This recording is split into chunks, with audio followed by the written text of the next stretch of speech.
Perú Cultural, Canal Peruano de Cultura presenta a Ricardo Palma y sus tradiciones peruanas. Tradición titulada Un proceso contra Dios. Crónica de la época del 24º virrey del Perú. En el archivo de la que fue Real Audiencia de Lima encontrábase constancia de haberse remitido a España, pedida por el rey, una causa de más de 400 hojas de papel sellado, sobre cual constancia y datos pacientemente recogidos hemos basado esta tradición. Dios hizo al hombre bueno. Pero parece que su divina majestad echó ases cuando creó la humanidad. El hombre instintivamente se inclina al bien. Pero las decepciones envenenan su alma y la vuelven egoísta, es decir, perversa. Quien aspire a tener larga cosecha de males, empiece por sembrar beneficios. Esperar gratitud del prójimo favorecido, es como pedir hoy milagros a los santos. Así es la humanidad, y mucho que tuvo razón el rey de Alonso el Sabio cuando dijo que si este mundo no estaba mal hecho, por lo menos lo parecía. D. Pedro Campos de Ayala fue por los años de 1695 un rico comerciante español, avecindado en Lima, sobre el cual llovieron las desdichas como granizadas sobre páramo. Dicen los casuistas que donde hay penas y desventuras, allí está Dios. Consoladora es la doctrina. Pero a la mayoría de los que padecen no les cae en gracia. Así, cuentan que un sabio obispo logró que se bautizase un judío muy acaudalado.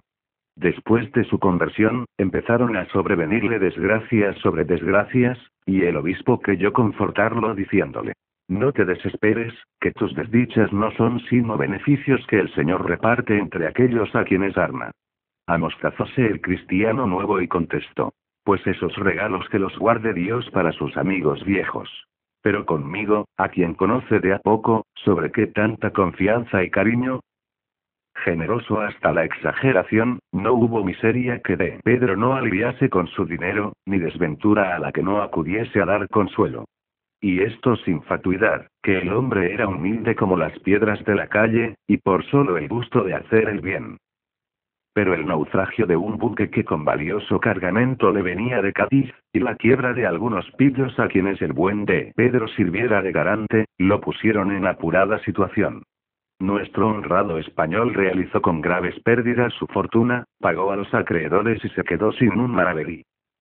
Con la última moneda se le escapó el último amigo. Todo lo había perdido, menos la vergüenza, que es lo primero que ahora acostumbramos perder. Quiso volver a trabajar, y acudió en demanda de protección a muchos a quienes había favorecido en sus días de opulencia, y que acaso debían exclusivamente a él hallarse en holgada posición. Entonces supo cuánta verdad encierra aquel refrán que dice: no hay más amigo que Dios y un duro en la faltriquera. Parece que la mejor piedra de toque de la amistad es el dinero. D. Pedro adquirió a dura costa el convencimiento de que para muchos corazones, la gratitud es fardo asaz pesado. Hasta la mujer que había amado, y en cuyo amor creyera con la fe de un niño, le reveló muy a las claras que ya los tiempos eran otros. Que es amor una senda, tan sin camino, que el que va más derecho, va más perdido. Entonces D. Pedro juró volver a ser rico, aunque para alcanzar una fortuna tuviese que ocurrir al crimen. Las decepciones habían muerto todo lo que en su alma hubo de grande, de noble y de generoso, y se despertó en él un odio profundo por una humanidad. Como el tirano de Roma, habría querido que la humanidad tuviera una cabeza para cercenarla de un tajo.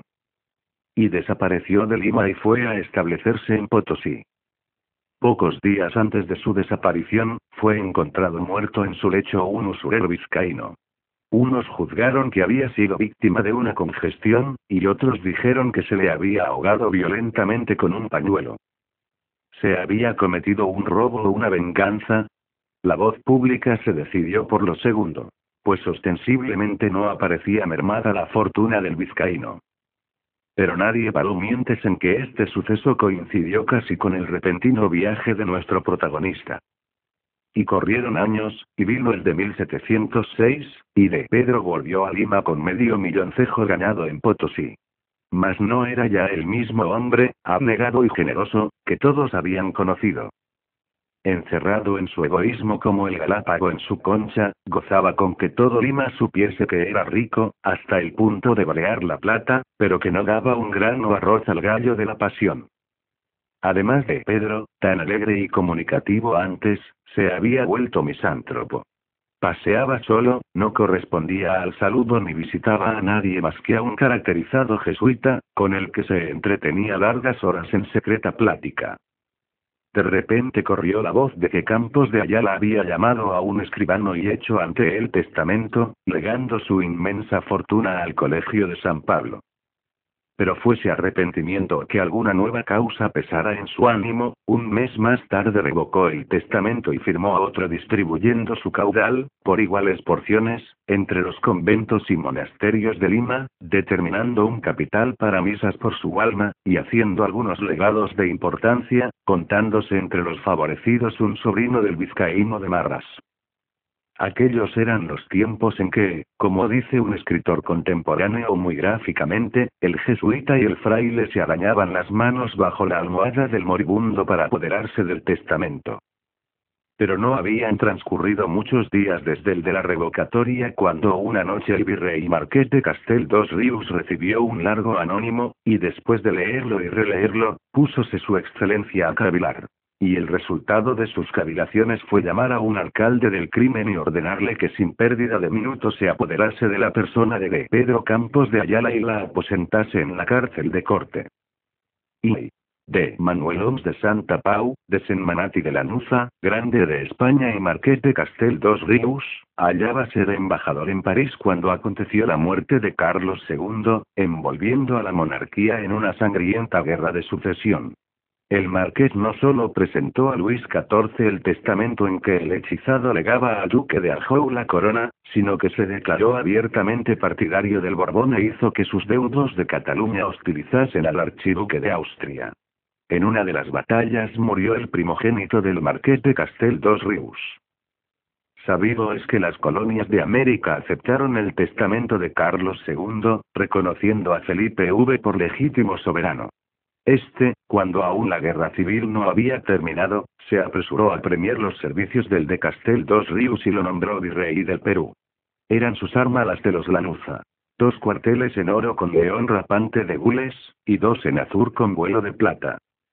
El señor de Senmanati de Lanuza llegó a Lima el 7 de julio de 1707 y no bien se hizo cargo del gobierno, cuando levantó empréstitos, impuso contribución de guerra y se echó sobre los caudales de censos, obras pías y de los cabildos. Así consiguió enviar al exhausto tesoro del monarca 1,5 millones de euros. Vino con el virrey y su hijo de Félix, nombrado general del Callao. Habiendo dado no poco que murmurar, en el acto solemne de la entrada del marqués en Lima, la inasistencia del arzobispo.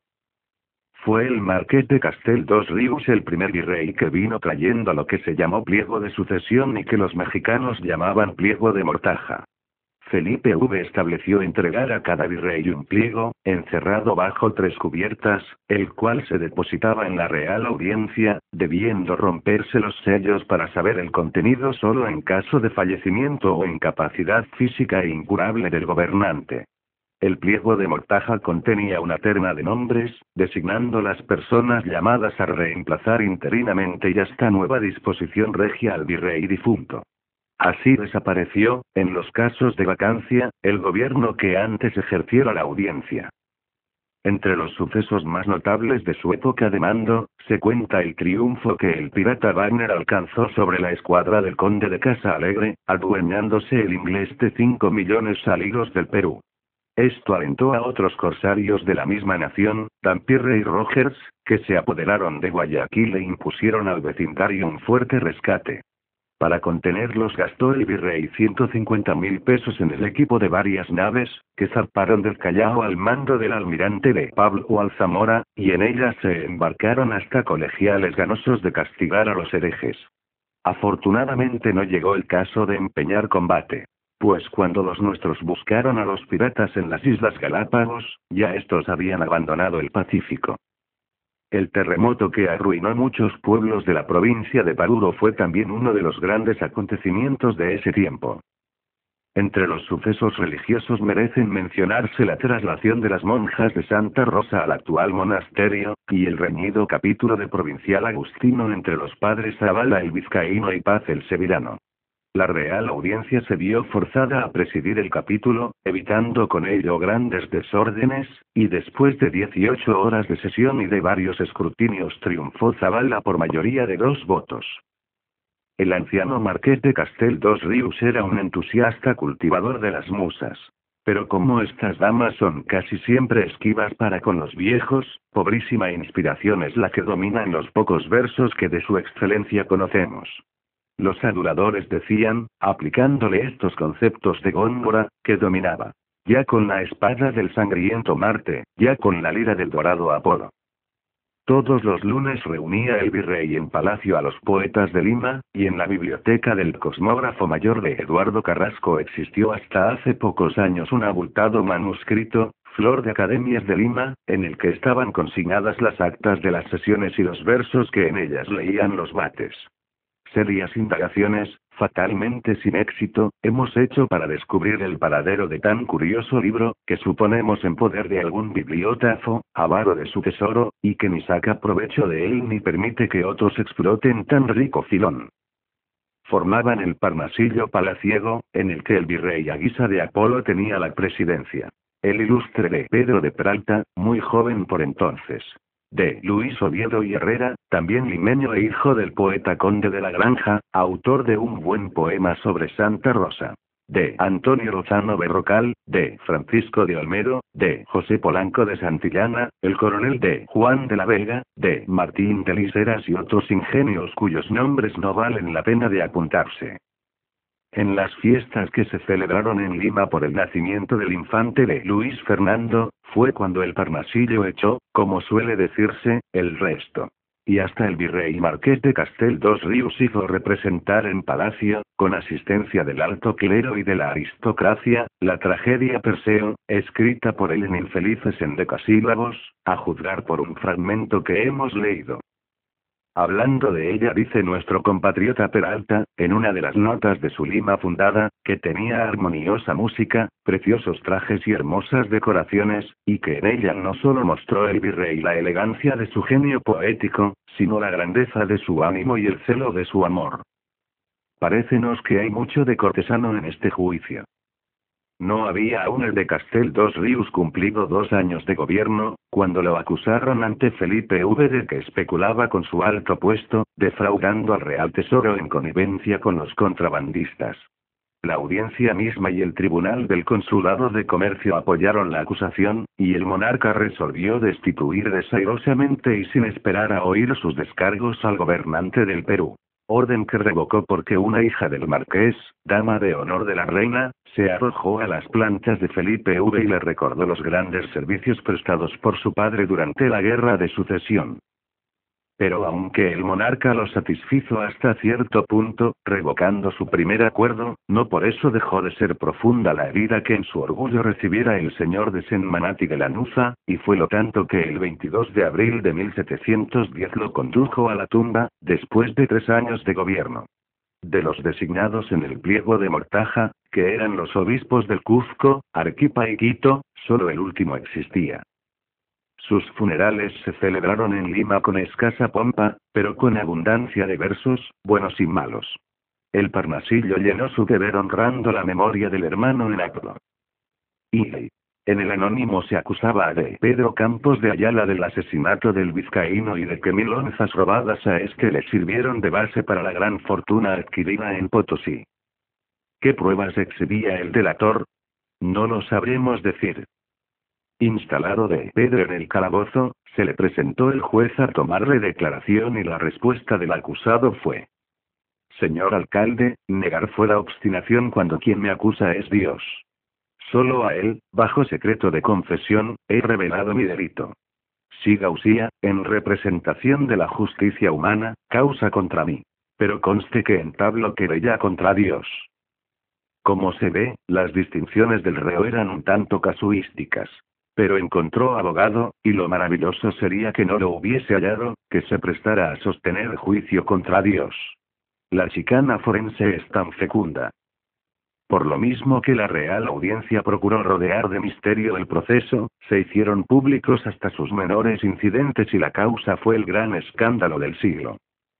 La Inquisición, que andaba de puntas con los jesuitas y buscándoles quisquillas, intentó meter la hoz en el asunto. El arzobispo, el virrey, lo más granado de la sociedad limeña tomaron cartas en favor de la compañía. Aunque el acusado lo sostuviera así, no presentaba más prueba que su dicho de que un jesuita era el autor de la denuncia anónima y el revelador del secreto de confesión, instigado por la revocatoria del testamento. Por su parte, el sobrino del vizcaíno reclamaba para sí solo la fortuna del matador de su tío, y los síndicos de las fundaciones exigían la validez del segundo testamento. Todos los golillas perdían su latín y aquello era un batiburrillo de opiniones encontradas y extravagantes. Y entre tanto el escándalo cundía. Y no atinamos a discurrir hasta dónde llevaba trazas de alcanzar, si minuciosamente informado de todo ese M.D. Felipe V., no hubiera declarado por medio de una real cédula que, conviniendo al decoro de la Iglesia y a la moral de sus reinos, se abocaba con su Consejo de Indias el conocimiento y resolución de la causa. En consecuencia, D. Pedro Campos de Ayala marchó a España, bajo partida de registro, junto con el voluminoso proceso. Y como era natural, tras él se fueron algunos de los favorecidos en el testamento a gestionar sus derechos en la corte. Y la calma se restableció en esta ciudad de los reyes, y la Inquisición se distrajo preparándose a quemar a Madama de Castro y la estatua y huesos del jesuita Ulloa. ¿Cuál fue la sentencia o sesgo que el sagaz Felipe V diera al proceso? Lo ignoramos, pero puede suponerse que el rey apelaría a algún expediente conciliador para poner en paz a todos los litigantes, y es posible que al mismo reo le tocara algo del pan bendito o indulgencia real. ¿Existirá en España este original proceso? Probable es que se lo haya comido el comején, gusanillo roedor, y pues viene a pelo, ahí va para dar remate a la tradición el origen de una frase popular. Diz que a un escribano le exigió la Real Audiencia la exhibición de un expediente en el cual estaban protocolizados un testamento y títulos de propiedades. Cuando el depositario de la fe pública hubo agotado todo su arsenal de evasivas y tracamandas, se presentó ante el virrey, que lo era el marqués de Castelfuerte, y le dijo: Señor excelentísimo, por más que he revuelto mi archivo, no encuentro ese condenado proceso y barrunto que el comején se lo ha comido. ¿Esas tenemos, señor mío? Contestó el virrey. Pues a Chirona el comején. Y desde entonces quedó como refrán el decir, cuando una cosa no parece. Vamos, se la habrá comido el comején.